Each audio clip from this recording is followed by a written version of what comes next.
I'd like to call the meeting to order. Welcome to the November 17th, 2020 Rainbow District School Board regular board meeting. Please be advised that this meeting is being live streamed and will be archived. We'll begin the meeting with the roll call.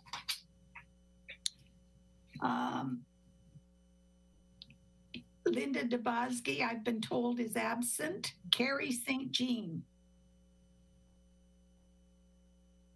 Is Carrie here? I'm present. Oh, thank you. Anita Gibson. Present. Thank you. Judy Cosmerly. Present. Dina Morrison. Present. Doreen Dewar, I'm here. Judy Hunda. Present. Margaret Stringer. Present.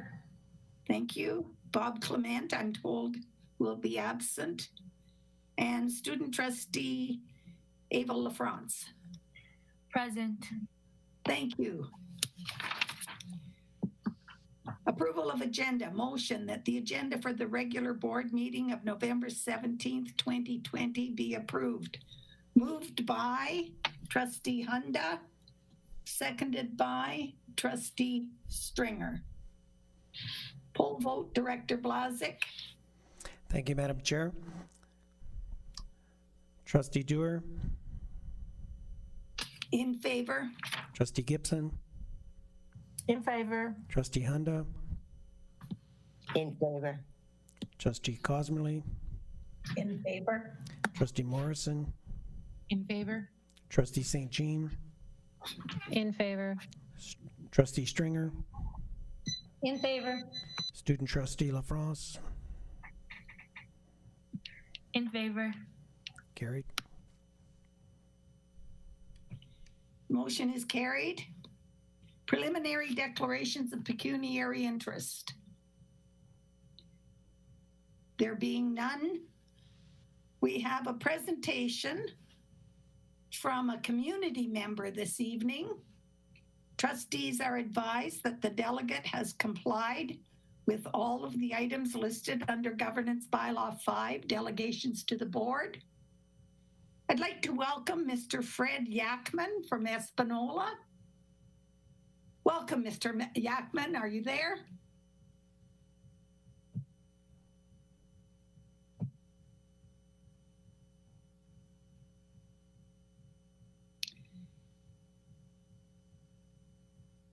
I know that staff went through a lot of effort and time to try to get this to work,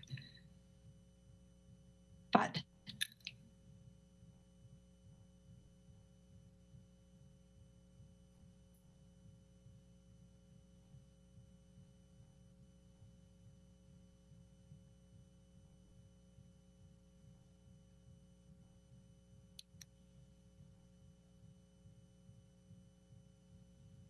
we're just waiting to see if, oh, here we go. Looks like you've joined us.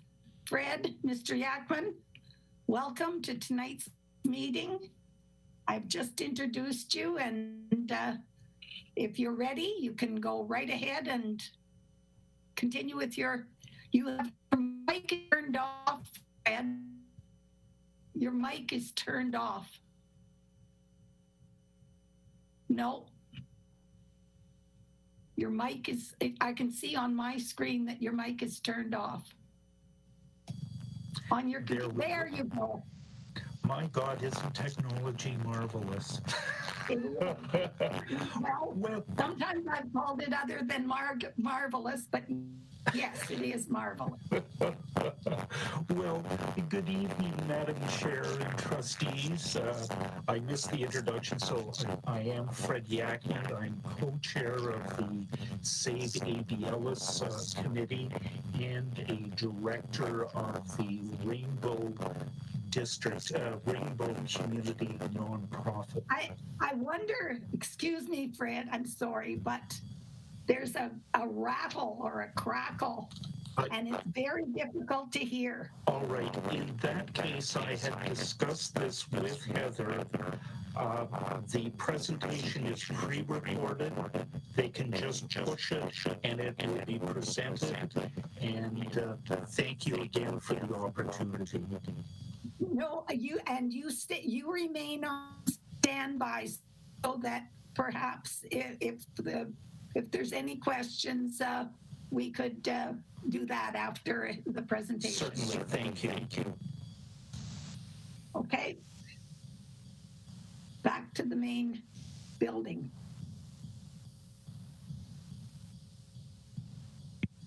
I'm here this evening to give a brief history of the former A.B. Ellis Public School, to present a petition in support of saving the A.B. Ellis building from demolition, to demonstrate the widespread support for this community-sustaining and enhancing project, to share with you our recent activities to move the project forward, and finally, to outline reasonable actions the board can take now to determine the appropriate disposition of the former A.B. Ellis Public School building. Just over 100 years ago in 1919, the people and businesses of Espanola realized the need for a purpose-built public school to serve the educational needs of the community. For the next 80 years, the businesses and citizens of our community supported the operation, maintenance, and multiple additions to the building. Over time, it wove itself into the fabric of the community. In the late 1990s, the Rainbow District School Board was created and became responsible for the jurisdiction of the former Espanola School Board. In 2014, due to declining enrollment, the board made the informed choice to merge A.B. Ellis with the Espanola High School. In 2016, with the looming demolition of the building, a group of concerned citizens formed the Save A.B. Ellis Committee. Our goal was and is to unite the people of Espanola and various government bodies behind a project that honors our past and leads to a better future by converting the former A.B. Ellis school building into desperately needed rental housing for seniors and other underserved groups in the community. 1,080 people from Espanola and surrounding area signed the following petition. We, the undersigned, urge the town of Espanola, the Rainbow District School Board, and any other stakeholders to find alternative purposes for the A.B. Ellis school building rather than having it demolished.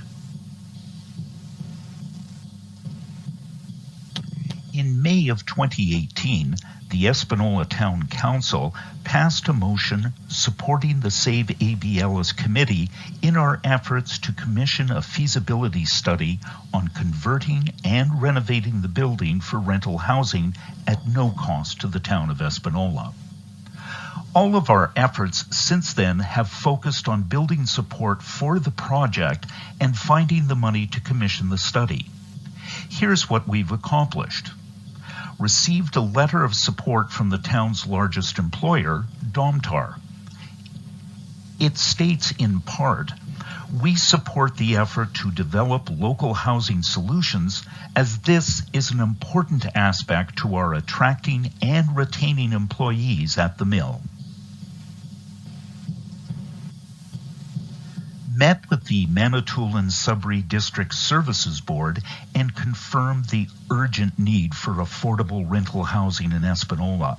They encouraged us to actively pursue the project.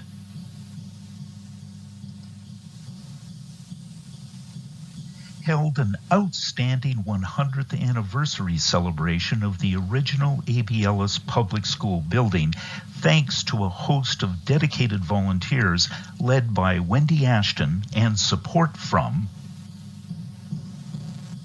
the town of Espanola, the Espanola Fire Department, the Rainbow District School Board, the Huron-Superior Catholic District School Board, the Royal Canadian Legion Branch 39, the Lions Club, the United Church, the Espanola and Area Night Cruisers Car Club, and the Moose FM, among others.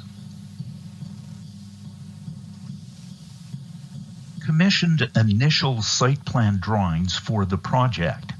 Jen Harvey, a local landscape architect who has worked for the town on numerous projects, graciously donated her services, as she provided us with a vision of what can be. The momentum to save A.B. Ellis was building, and you, the Rainbow District School Board, played a key role in ensuring it continued.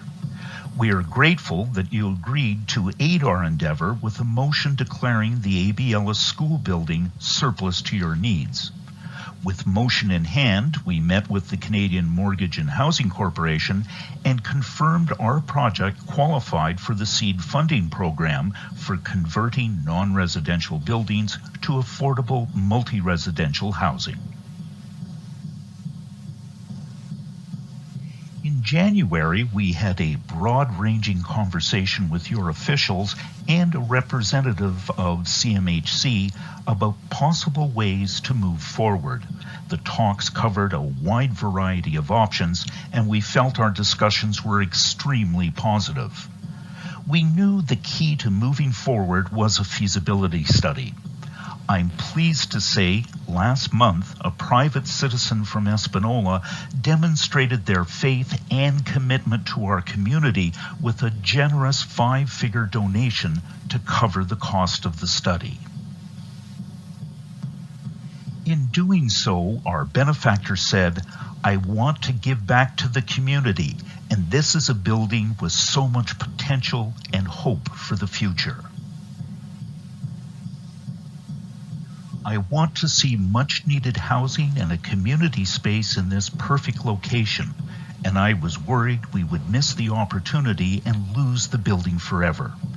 If what we needed to get things going was a feasibility study, I was glad to help out." In October, we commissioned Angela Roy of ARC Management to assess the feasibility of our proposed project. She is originally from Sudbury and worked in the Sudbury office of the Canadian Mortgage and Housing Corporation. Espanola was the responsibility of that office, so she has extensive knowledge of the Espanola and surrounding area housing needs and market. Ms. Roy's expertise is backed up by over 40 years' experience in housing feasibility assessment, project financing and development, mortgage administration, and property management. She has helped many community organizations like ours, as well as municipalities and regional agencies. In short, Ms. Roy has the expertise and independent perspective required to answer the essential question: should we proceed? We issued an RFP to 6 architectural firms for the design and construction costs to convert the building into multi-using housing complex. We're currently reviewing the bids, and the contract will be awarded by November 20th. On October 9th, we created a legal entity, Rainbow Community Nonprofit Housing, to contract and manage our technical consultants and carry the project forward should feasibility be demonstrated. Our board of directors is Kat Ashton, Gary Clackett, Lindy Spruill, Patrick Whitman, and myself, Fred Yakman. Collectively, our board has expertise in the development and management of multi-unit affordable not-for-profit housing, engineering and architecture, community social and economic development, including age-friendly policy, governance of non-governmental organizations and charities, government relations, and corporate communications.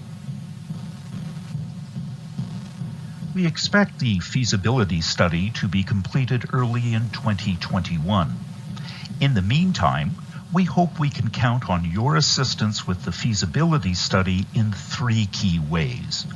Facilitate site visits to the building by our technical consultants over the next few weeks. Provide copies of all architectural drawings of the building, as well as all engineering and architectural reports pertaining to the condition of the building, and provide all information, drawings, and reports pertaining to parking requirements of the ABLS Public School and Espanola High School complex. We expect a positive feasibility study will, in short order, lead to further positive discussions with the Rainbow District School Board, the Town of Espanola, the Manitoulin Sudbury District Services Board, and CMHC to advance our housing project. The Save ABLS Committee and Rainbow Community Nonprofit Housing fervently look forward to building on the collaborative relationship we've established with the Rainbow District School Board. Thank you very much for your time and consideration. Good evening.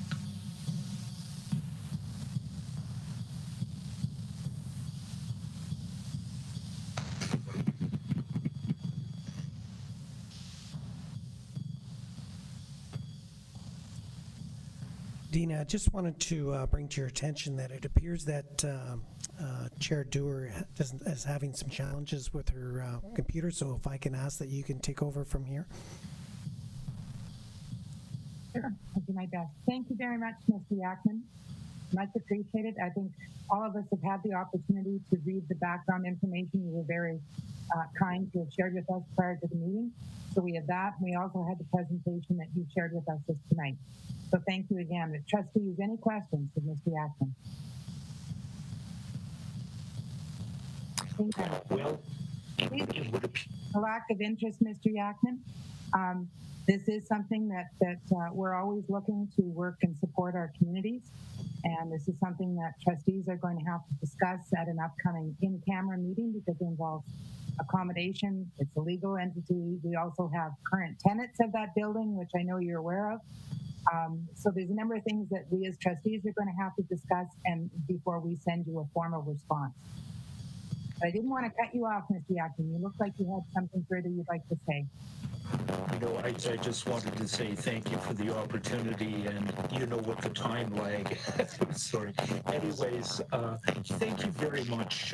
It's been a pleasure to put this presentation together, and I look forward to hearing from you after your considerations. I hope you enjoy the rest of your meeting. Good night. Thank you. Thank you very much, Mr. Yackman. Take care now.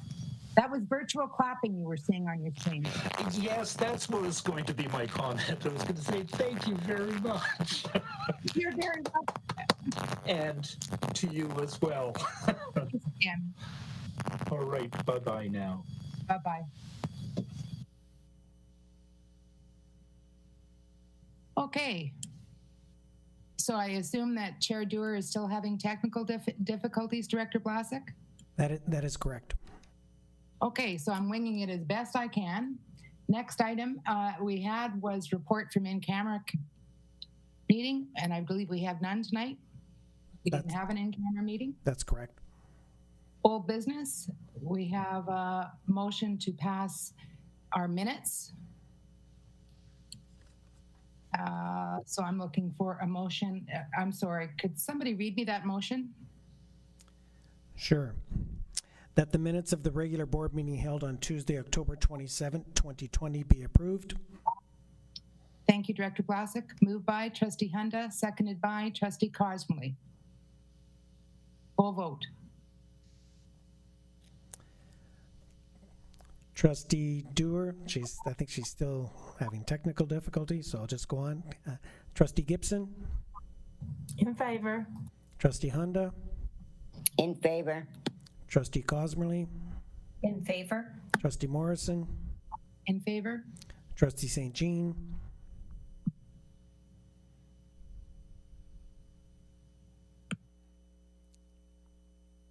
Trustee St. Jean?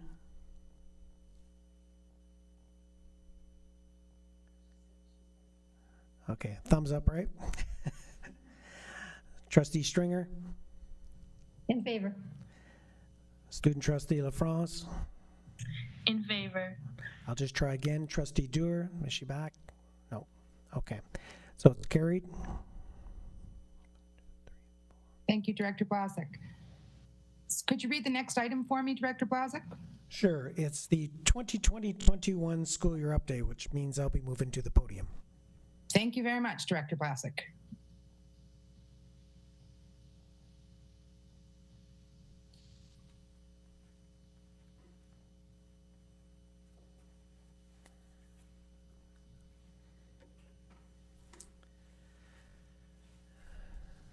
Thank you, Madam Chair.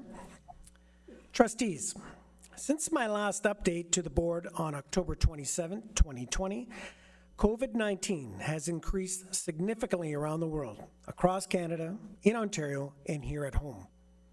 The medical officer of health for the province of Ontario said COVID-19 is spreading at alarming rates, with modeling projecting the potential for 6,500 confirmed cases daily within 6 weeks. The Premier of Ontario stated, "We can't become complacent. Never in our lifetimes in a generation has so much depended on our collective action." Not only is this a critical time in our province, it is a critical time in our community, as we have seen the case counts climb steadily. On October 31st, 2020, Public Health Sudbury Districts reported confirmed case number 126. By November 16, 2020, the case count had reached 210, an increase of 84 cases in just over 2 weeks. On the plus side, Public Health Sudbury District is currently reporting 27 active cases in our jurisdiction. So a number of cases have been resolved, and that is certainly good news. This evening, I will provide an overview of what has occurred in Rainbow Schools since our last board meeting. As you know, we have not been immune to COVID-19. We begin on Wednesday, October 28, 2020. That's the final date when parents and guardians were asked to confirm their children's status in Rainbow Schools, to continue learning in person or online, or to change from one to the other on the transfer date of November 12, 2020. Here's the outcome for students in kindergarten to grade 8. A total of 331 students moved back to their home schools for in-person learning. Conversely, 109 students transferred from in-person learning to remote learning. We also had some movement at the secondary level. Here's the data from our survey. 72 students went from in-person to remote learning. 131 students changed from remote learning to in-person. The impact, however, is not as significant from an educational perspective, given that online learning in secondary school occurs at the same time as in-person learning, or live, if you will. We focused on ensuring that students going back to school for in-person learning were well aware of the protocols in place to limit the spread of COVID-19. Schools communicated verbally and in writing directly with parents and guardians and students prior to the transfer. The changes also required us to look at staffing. Each fall, Rainbow District School Board recognizes staffing and classes to align with actual enrollment. This year, we delayed the process until the first opportunity to transfer. Superintendent Burgett worked with our manager of human resources and principals to align staffing levels based on actual versus predicted enrollment, and parent and guardian choices, and as well the Ministry of Education class size requirements and collective agreements. A few classes and teacher assignments changed. Most notably, some teachers at elementary remote learning moved back to in-person learning. The next opportunity for students to transfer will be on February 8th, 2021. On Friday, October 30th, 2020, we received a lengthy memo from the Ministry of Education regarding a number of updates. I will highlight the most pertinent changes for you and for our families. The ministry recommended regulatory amendments to support school boards, including Extend the waiving of requirements for school board trustees to attend meetings in person for the remainder of the 2020-21 school year. Extending the date by which elections of school councils and parent involvement committees must be held, and ensure meetings can be held virtually. Temporarily adjusting the special incidents portion, known as SIP, allocation process for the 2020-21 school year, relieving boards of administration work related to the claims submission process while still ensuring they are properly resourced to support students with special education needs through a board-by-board allocation, and providing boards time to focus on the new teacher induction program and performance appraisals in support of new teachers by providing a temporary pause on the current cycle of appraisals for vice principals, and experienced teachers. Principals and supervisory officers would maintain the ability to initiate a performance appraisal where required. The requirement for an annual learning plans and annual growth plans would remain in place for all teachers and principals respectively. The literacy graduation requirement will be waived for all students graduating during the 2020-21 school year. The ministry continues to explore a field test of the online OSSLT in the spring of 2021, which could allow the opportunity for non-graduating students to write the test and have successful attempts counted on their transcript. To support school boards in focusing on implementation of priority programs, requirements for reporting to the ministry have been streamlined. Here are a few examples. Effective October 2020, boards are no longer required to administer the early years experience at kindergarten survey. This change is expected to help streamline kindergarten registrations while reducing associative administrative work during the 2020-21 school year. The ministry will continue to rely upon data collected through the Licensed Child Care Operations Survey as the primary source for data on the Ontario Early Years and Child Care System. The Early Development Instrument, or EDI, is an important indicator on the developmental health of all senior kindergarten students. However, in light of the challenges posed by the COVID-19 pandemic, the ministry is proposing that the collection of EDI data be postponed until the 2021-22 school year. Deferring this work will allow our dedicated kindergarten teachers and designated early child care educators to focus more time on their students and their activities throughout this school year, and will help to further alleviate some of the administrative workload. In a typical school year, boards are asked to submit a supplementary MISA plan for the school year, due November 2020, and a final report, expenditures and results achieved, due June 2021, in addition to EFIS reporting through the GSN. MISA stands for Managing Information for Student Achievement. MISA planning and reporting requires significant administrative resources from boards, and that's why, for the 2021 school year, the ministry will not require boards to submit supplementary MISA reports. School boards will be expected to maintain their EFIS reporting. EFIS means Education Finance Information System. As you can see, these are all data-driven reporting requirements that need dedicated time and resources to complete. On November 3rd, 2020, the Ontario government released the Keeping Ontario Safe and Open framework. The framework is intended to serve as an early warning system by scaling up and scaling back public health restrictions on a regional or community basis in response to COVID-19. The framework takes a gradual approach, categorizing public health unit regions into 5 levels. Green, which means prevent, yellow means protect, orange is restrict, red, control, and lockdown being a measure of last and urgent resort. Each level outlines the types of public health and workplace safety measures for businesses and organizations. These include targeted measures for specific sectors, institutions, and other settings. On Wednesday, November 4th, 2020, we provided updated guidance to schools on lockers and field trips. We also shared information on the eligibility process and snow days. For locker use, we worked on a protocol with public health to allow for the safe use of lockers, cubbies, and hooks to store personal belongings in elementary schools. The protocol was distributed last week. For secondary schools and students, we're working with some principals who wish to explore a pilot for locker use. Regarding field trips, at this time there is no approval for third-party indoor sites. Consideration will be given to field trips that involve walking distance only for outdoor activity that can be physically distanced following all protocols. When transportation is canceled and schools remain open, all staff is expected to report to work.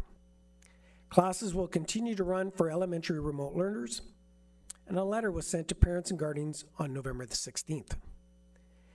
In-person learners who go to school when transportation is canceled due to inclement weather will receive instruction, consolidation, and support. There will be no mixing of cohorts or combining of classes on snow days as we continue to follow all health and safety protocols. In secondary schools, students who attend in person and remotely will also receive instruction, consolidation, and support. Again, there will be no mixing of cohorts or combining of classes. Secondary e-learning courses will proceed as usual. And we are exploring options to proceed with the eligibility process to ensure a strong pool of candidates for administrative roles. We held our weekly meeting with the Deputy Minister on Thursday, November the 5th, 2020, and COVID leads for the 4 area school boards also met with Public Health on November 5th, 2020. Our staff provided an overview of their experience with the confirmed cases at Llewellyn Park Secondary School and the subsequent declaration by Public Health of an outbreak. We recognize the importance of sharing information on our processes and working together to keep everyone safe. All of these meetings with the Deputy Minister, with board chairs, the Ministry of Education, with directors of education and public health, and with COVID leads and public health continue regularly. On August 26, 2020, the government released the Operational Guidance COVID-19 Management in Schools document. This guide was developed in consultation with public health experts, including Ontario's Chief Medical Health Officer of Health, to help schools identify and isolate COVID-19 cases, reduce the spread of COVID-19 in schools, and prevent and minimize outbreaks. In consultation with the Chief Medical Officer of Health, along with other health and education partners, the province issued updates to the guidance document on November 6, 2020, based on the latest public health advice and to provide more clarity in specific sections. I will review the changes and outline what they mean for Rainbow schools. Local public health units have responsibility for determining when an individual or cohorts are dismissed, when schools are closed, and when individuals or cohorts can return to school. However, in some instances, local public health units may give discretion to principals to dismiss individuals or cohorts for self-isolation while waiting results for local public health investigation. Public Health Submarine Districts has been giving us direction on which classes or cohorts to dismiss upon notification of a positive case. This process has been working well for Rainbow schools.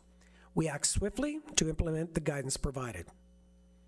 The province added guidance for boards on reporting COVID-19 absences in schools using the online reporting tool and outlining that boards need to report daily. Additional clarity was also provided, stating that boards must report suspected cases to the local public health unit to support case management and contact tracing. Schools are updating the online reporting tool daily. We also update the tool daily at the board level. Our practice has been to notify public health if we hear of any potential positive cases within our schools. We remain focused on isolation and containment to limit the spread. There has been revised guidance around screening practices to clarify that screening prior to arrival at the school is necessary, and to encourage the use of the provincial screening tool. All staff, parents and guardians, and students have been advised to screen for COVID-19 as part of their morning routine.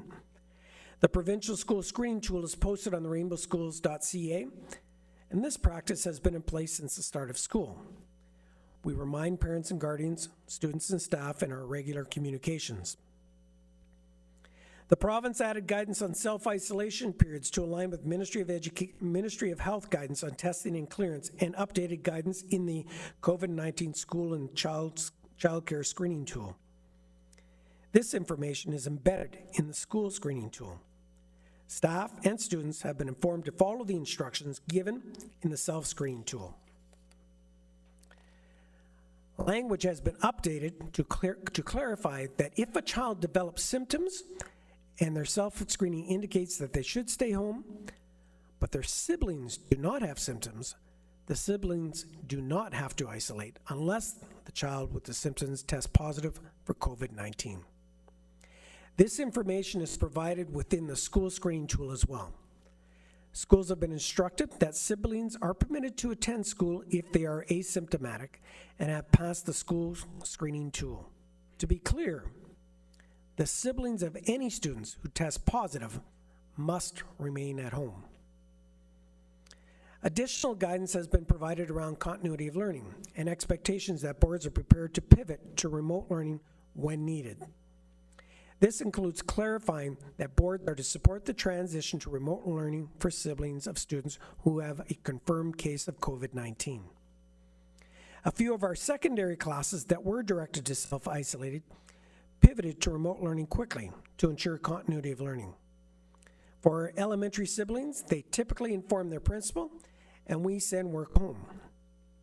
When an entire elementary class is required to self-isolate due to a confirmed case of COVID-19, we transition the students and teacher to remote learning. Language has been revised around testing, stating that individuals should only consult a healthcare provider as needed. Previous language indicated individuals should seek testing even if they had mild symptoms. Information regarding consultation with a healthcare provider is provided within the provincial school screening tool that all staff and students are expected to complete prior to arriving at school or work each day. The province has clarified that medical notes and proof of a negative test are not required for an individual to return to school. This is our practice. We remain in compliance with the guidance. On Friday, November 6, 2020, the Ministry of Education released a number of regulatory amendments as a follow-up to the memo dated October 30, 2020. In response to the current public health situation in Ontario and School Board Association requests, amendments have been made to Ontario Regulation 46397 that deals with electronic meetings and meeting attendance under the Education Act to allow for the resumption of fully electronic meetings effective immediately until November 30th, 2021. On Sunday, November 8, 2020, Public Health contacted us about a confirmed case at LaSalle Secondary School. We were advised that 2 classes were required to self-isolate. 1 to and including November 18th, and another class to and including November 19th. Cohorts were called by the school admin team. We sent letters to all staff and all parents and guardians.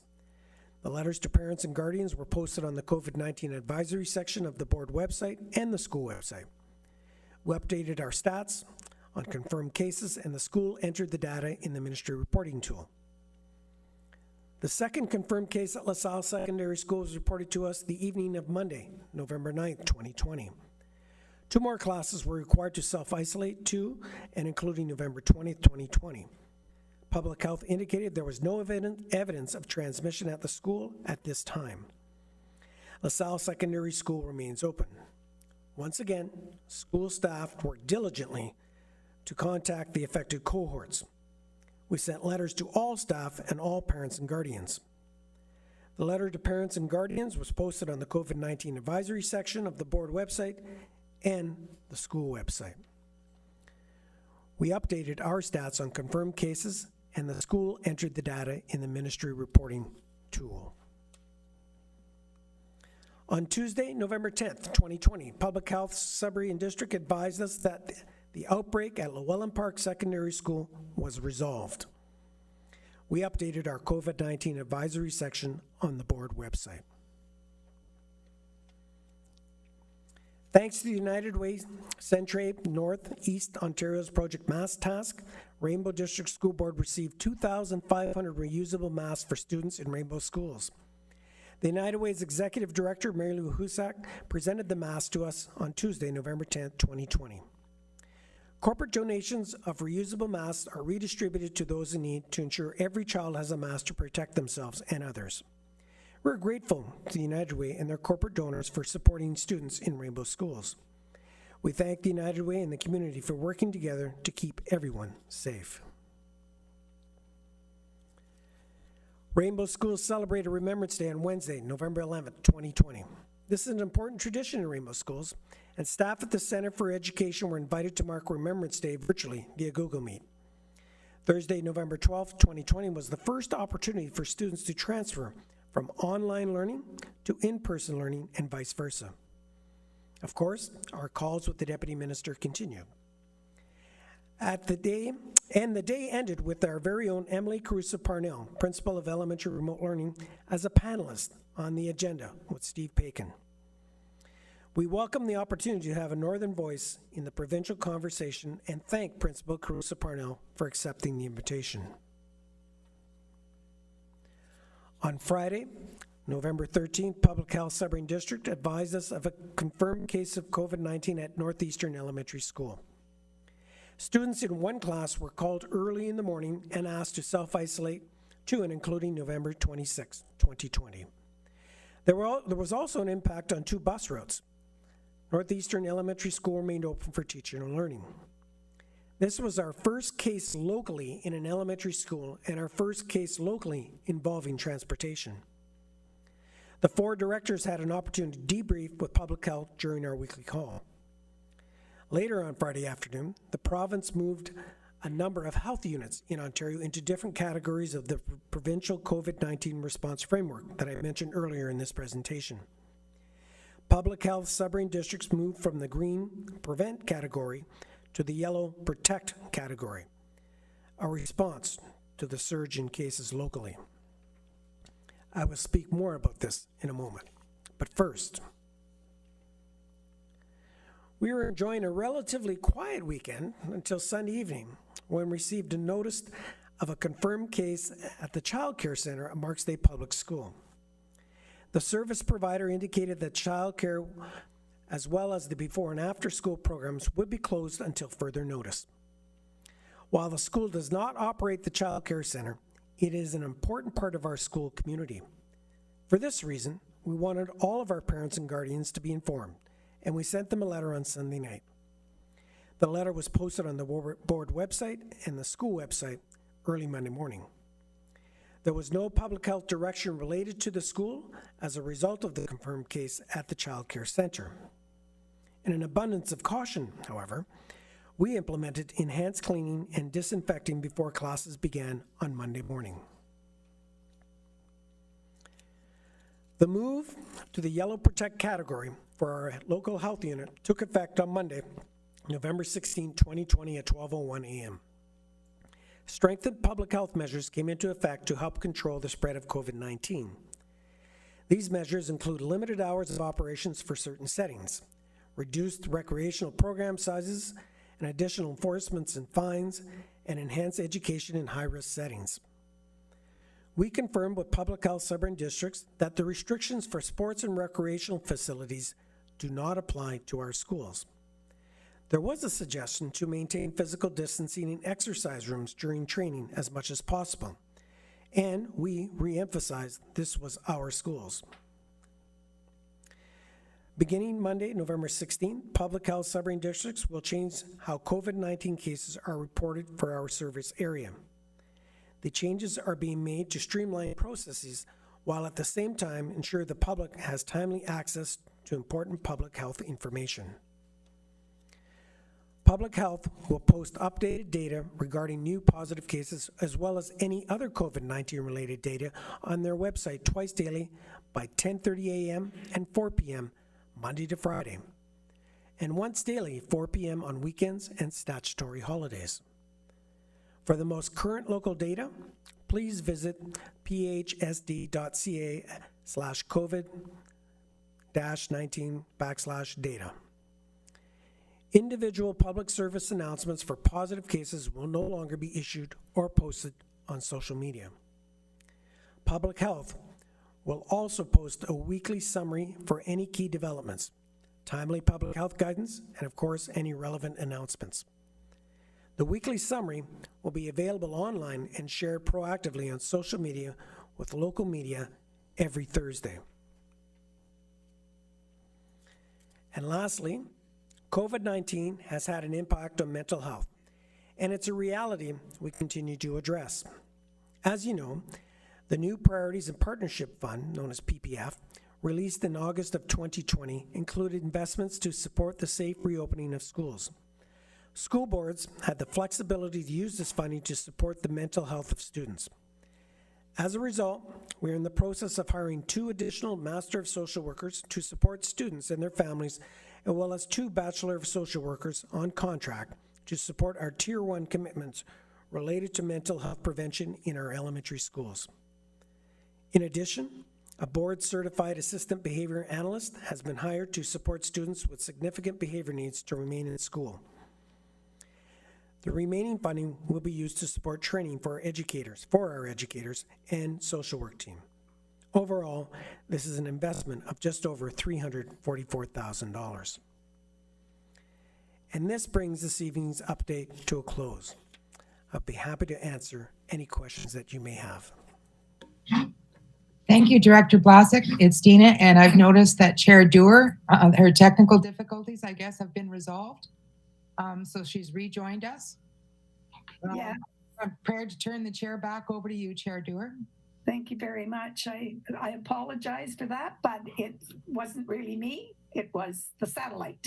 So I'm glad when I can blame something else. Are there any questions for Director Blasek, please? Trustee Cosmerly? No questions, just a comment. Thank you, Norm, and to all of the staff for the excellent job you are doing to continue to keep students safe.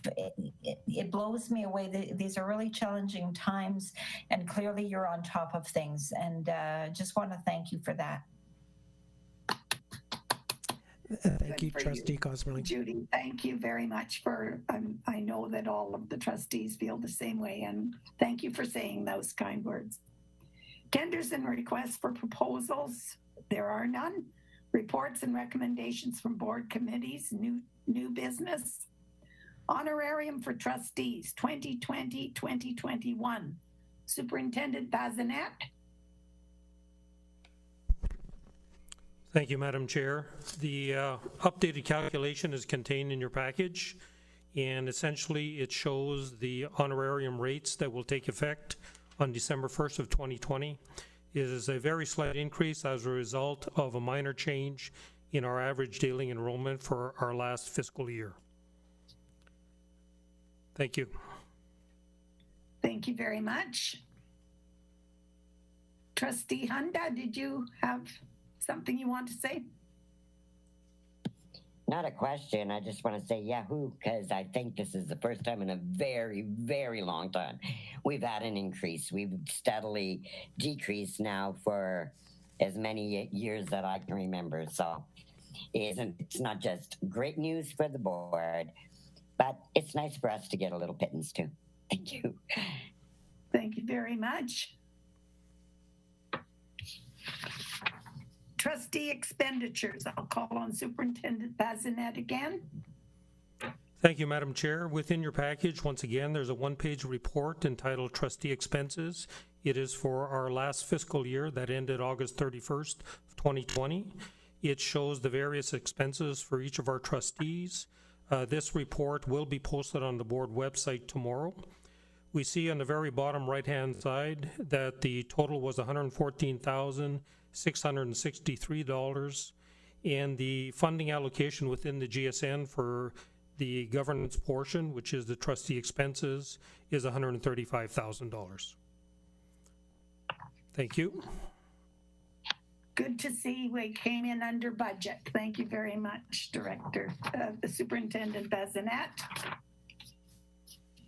The insurance renewal. Superintendent Bazinet, would you like to take us through that? Oh, first of all, excuse me. I'm going to put the motion on the floor. Motion that the 2021 renewal of insurance for liability, property, crime, and fleet automobile with the Ontario School Board's Insurance Exchange for $282,762.04 be approved. Moved by Trustee Morrison, seconded by Trustee Cosmerly, and I will hand it over to you, Superintendent Bazinet. Thank you, Madam Chair. Within your package, there are approximately 5 pages that relates to the OSB insurance, which is the Ontario School Board's Insurance Exchange. And I'd just like to draw your attention to the cover letter. And on the bottom of the page, it talks about the establishment of what is termed a new large lost fund. And what that is the insurance company or the insurance exchange is moving to a self-funded pool of dollars to cover all of the liability and auto claims. And this is a new change which is resulting in quite a significant increase in the liability portion of our insurance. And the intent is that over the years, as the fund is built up, it will generate longer-term premium savings as time progresses, as it'll be a self-insured insurance versus relying on third-party insurance company for the liability and auto insurance. So this is viewed as a positive long-term vision, but of course, in the interim, all the member boards will be paying a slightly higher premium. The breakdown of the premium is given on the various pages. It includes the portfolio of liability, property, boiler and machinery, crime, auto fleet, privacy data liability as it relates to information services records, and a legal expense. We see on the bottom of the one page, it compares 2020 with next year, 2021, and we see the student count varies slightly. The slight increase in the property square footage as a result of their sports dome, decrease in the number of boilers and machineries with the closure of a few of the schools over the past year, and the number of auto covered under our fleet has gone down as we've sold some of our older automobiles which are used within our facilities department. So that concludes my report, Madam Chair. Thank you very much.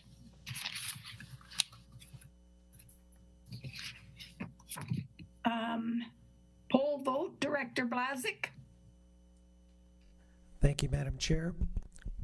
Trustee Dewar, In favor? Trustee Gibson, In favor. Trustee Hunda, In favor? Trustee Cosmerly, In favor? Trustee Morrison, In favor? Trustee St. Jean, In favor? Trustee St. Jean, or sorry, Trustee Stringer, sorry. Student Trustee LaFrance, In favor. carried. The motion is carried. Budget development process. Superintendent Bazinet, once again, I'll ask you to take us through that. Thank you, Madam Chair. Once again, within your package, there is a one-page report entitled Budget Development Process. It is the report that you see on an annual basis, and essentially it is the report that triggers the beginning of setting the budget for the fiscal year that will begin September of 2021. So it'll cover the period of September 2021 to August 31st of 2022. We're following the same process in terms of the activities, and we've updated the various dates beginning with this report, and then we will be sending out an invitation to receive input in the month of December 2020, and it carries us right through to approval of the budget and submission in June and July of 2021. There is, Madam Chair, a motion that accompanies this report. Thank you. Yeah, thank you very much. Motion that the 2021-2022 budget development process be approved. Moved by Trustee Hunda, seconded by Trustee Morrison. Any questions about the budget process? Thank you very much. Poll vote, Director Blazik. Thank you, Madam Chair. Trustee Dewar, In favor? Trustee Gibson, In favor. Trustee Hunda, In favor? Trustee Cosmerly, In favor? Trustee Morrison, In favor? Trustee St. Jean, In favor. Trustee Stringer, In favor. Student Trustee LaFrance. In favor. Carried. The motion is carried. Request for leave of absence. Motion that Trustee Bob Clement and Trustee Linda DeBoski be granted leave of absences from the, or it might be leaves of absence from the November 17th, 2020 board meeting. Moved by Trustee Stringer, seconded by Trustee St. Jean. Oh, sorry, you don't want to move that, Trustee Stringer? I think it was Cosmely. I didn't have my hand up, but I can move it. Okay, we'll just leave it. Poll vote, Director Blazik. Thank you, Madam Chair. Trustee Dewar, In favor? Trustee Gibson, In favor. Trustee Hunda, In favor? Trustee Cosmerly, In favor? Trustee Morrison, In favor? Trustee St. Jean, In favor. Trustee Stringer, In favor. Student Trustee LaFrance. In favor. Carried. Motion is carried. Director's remarks. Director Blazik.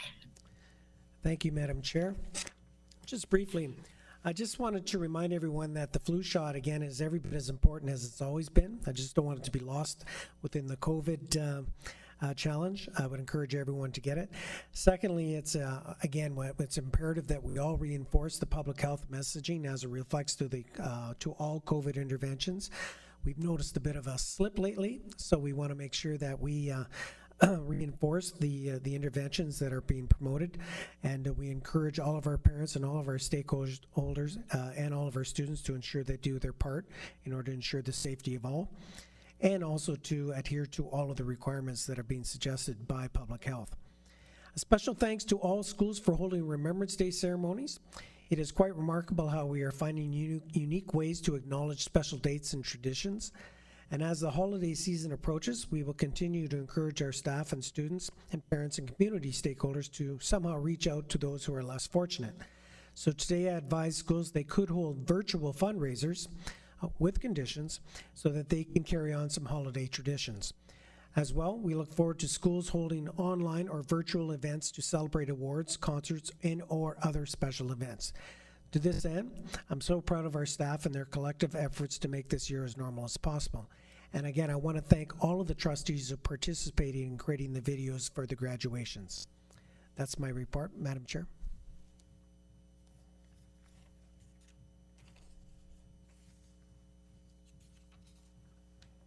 No, Mike. Thank you very much, Director Blazik. Thank you, Dina.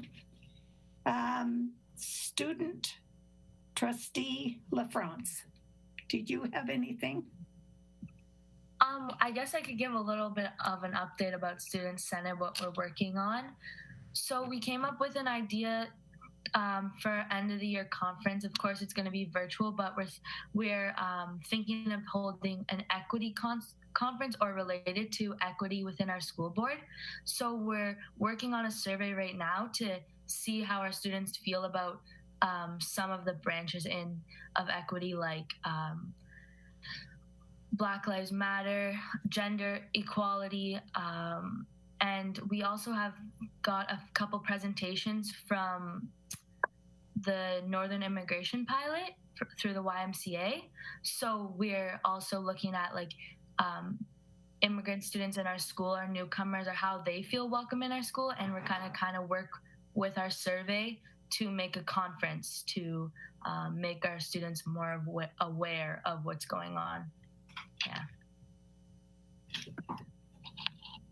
I thank you very much, Student Trustee LaFrance. You keep us appraised of what's going on, apprised of what's going on. Trustees' remarks or questions? Trustee Gibson and then Trustee Morrison. Thank you, Chair Dewar. I just wanted to clarify something that your director mentioned during his school update. We'll be continuing with electronic meetings for the rest of the school year. And does that include the annual organizational meeting? Because I was just curious about how we would handle that, because there's voting and things like that. So will we be hearing about something about that soon, or? Yes, through the Madam Chair. Yes, we will be bringing forward more information regarding that at the Strategic Planning Committee. Perfect. Thank you very much. Trustee Morrison. Just again, very brief comment about it's further to the director's comments, and I just want to commend again the staff, not just our senior staff, but our school-based staff, of course, with the most recent outbreak with the one student at Northeastern. It did create quite a level of concern within the community of Garson, Falconbridge, Skeet, primarily because of the shared busing. And as Director Blasek has already commented, we believe this was the first case where we actually had the child on the bus with, of course, sharing the bus seat with students from 2 other school boards within Garson. So, of course, our notification went out rather quickly, and I again want to commend the staff for that. I believe the notification came in at 5 o'clock. I got my first contact on this shortly after 6 a.m. So they were very quick in getting that communication out to the community. And that went out to all Northeastern parents, and they got it all on an app, and they had it all by first thing in the morning. But what didn't happen, of course, is that there was no notification from the other 2 schools, St. John's and St. Augustine's in Garson, to their students, because, of course, none of them had been identified as positive. And it's the Sudbury Public Health Unit's responsibility to then do the contact tracing with the kids who were sitting close to the kid who tested positive on the bus and notify them individually. But the community doesn't respond that way. The community reacts as a community. These are all neighborhoods and kids that play with each other. So the rumor mill right through the community was really quick, and everybody knew right away that there was a student at the one school. There was a lot of speculation because, of course, public health, because of confidentiality, of course, doesn't release the name to us either. So although we responded very quickly with as much information as we can, given the rumor mills out in the community, there was a whole lot of concern and consternation. So I have chaired some of that with Director Blasek. He was more than aware of it. He's already had the discussion with Sudbury Public Health and the directors of the other boards, that these are the examples, particularly because of the shared busing, that when you do have a case of a child who did travel by bus, it then gets quite complicated in terms of the communication lines. So I thank Director Blasek for listening to me and listening to the stories of the concerns that I had expressed to me on that particular Friday. Thank you, Director Blasek. I know you worked hard on it every day and all weekend. So thank you. Thank you very much. Trustee Stringer. Thank you, Madam Chair. Just a couple of more on the lighter side comments. I just had the opportunity to participate in the Signac Public Schools virtual Remembrance Day ceremony. And I just want to say it was a beautiful service. The students and the staff did an amazing job bringing it all together. The artwork and the students' singing voices made it very special. And I must say the singing, they had to record each of their voices individually on their own outside, and then it was compiled together. There were all sorts of challenges, of course, because of COVID, but they did just a beautiful service. And I know the veterans that were watching as well really appreciated it.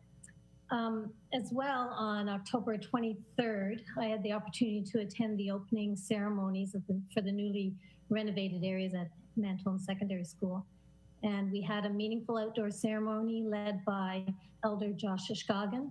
And as part of the planning process, I had the pleasure of attending several of the stakeholder meetings. And I want to acknowledge the very important contributions of the students, staff, and community members who were involved.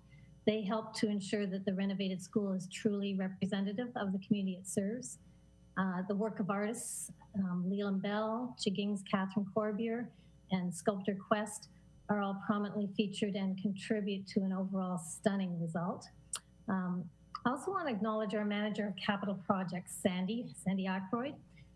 This revitalization of Manitoulin Secondary School really does reflect its rich past, its proud present, and its promising future. And Sandy's ability to bring people together to work towards a common goal was critical to achieving that. So many thanks overall.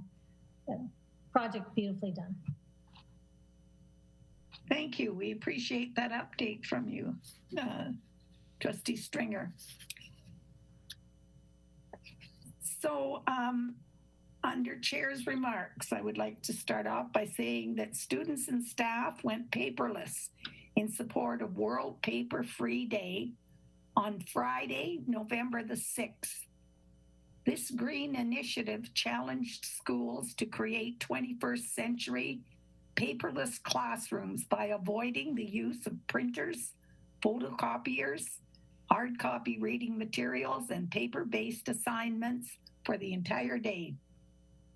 Students and staff in Rainbow Schools walked in harmony wearing their favorite moccasins in celebration of Rock Your Mocks Day on Friday, November the 13th. This is a global movement now in its 9th year, celebrated annually on November the 15th. Before I draw your attention to some of the upcoming activities that will be taking place in and around our schools, I would like to point out that each and every activity, each and every month, occurs solely on the basis of the efforts of our Rainbow District School Board staff. So I'm actually adding to some of the comments that were made earlier. While I'm pleased to announce some of our board-wide events, please know that each and every school is a hive of activities, too numerous to mention, but all aimed directly at student well-being and achievement. So to all our administrators, educators, and support staff, on behalf of the members of the board, and mostly our students, thank you very much. So circle your calendars. Life Interrupted, A Pathway Towards Resilience and Growth, will air on Eastlink Channel 10 or 610 on Tuesday, December the 8th at 5 p.m. That's Tuesday, December the 8th at 5 p.m. Presented by the Rainbow District School Board's mental health team, Life Interrupted supports parents and guardians as their children transition back to school, whether learning in person or online.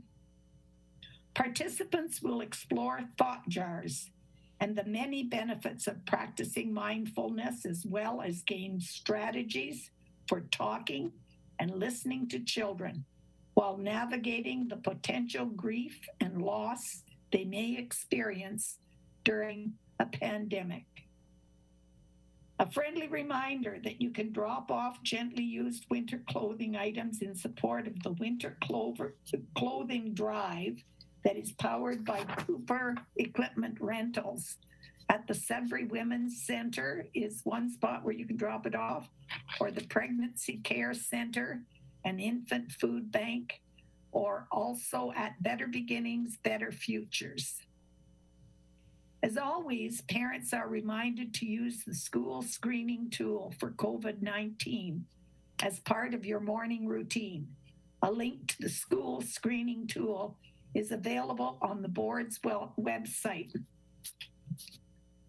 Once again this month, I've chosen 2 quotes to share with you.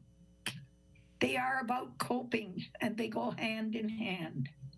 The first is from author-producer Geraldine Soloy, who said, "May your life be filled as mine has been, with love and laughter, and remember, when things are rough, all you need is chocolate." The second quote comes from an anonymous source. It goes, "Chocolate comes from cocoa, which is a tree. That makes it a plant. So chocolate is a salad." Please refer to the previous quote. I thank you very much. Keep smiling, stay safe. Take a look under information and proposals. We have reports from officials and staff. There's 3 sets of committee minutes. Take a look at the future meetings, please. There's quite a lineup of them. And I'm going to call that we now adjourn. Moved by Trustee Morrison, seconded by Trustee St. Jean. Thank you very much, everyone. Good night.